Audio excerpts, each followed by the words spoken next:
Karen, I completely agree with you. Reading through your discussion post, I found myself saying, like, yep, no, I totally get it. When you're looking at psychology as a whole, and just even the subfield of counseling, a lot of times where I struggle is the lack of progress, especially when we come to dealing with a lot of different things. Specifically, I think about the LGBT community.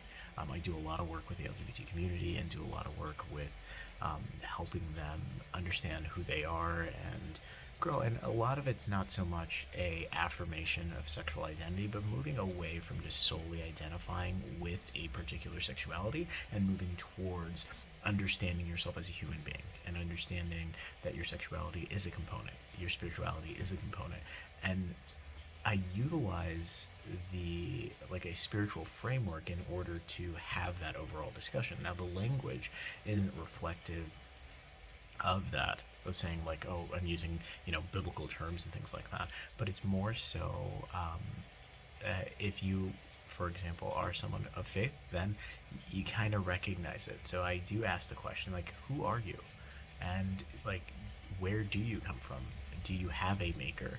And if you had someone that made you, do they know you? How do you know they know you? Um, and from there, it's like, well, what is life? What is truth? What is um, fact? What is fiction? How do you know? And what are you basing that on? And then that's where the incorporation of cognitive behavioral psychology comes into play. And at least for me, my CBT really flows into those types of statements. And they're very open ended statements. And the clients take them any way they can, and it really helps them to push in a particular direction, and it's like the one thing that you said really stuck out to me. It's like the revolving door nature of our field, and that's a sad reality. We have a revolving door of everything. People have come in and come out. If you look at the latest statistics, it's 5 to 7 years, and after that, people are out.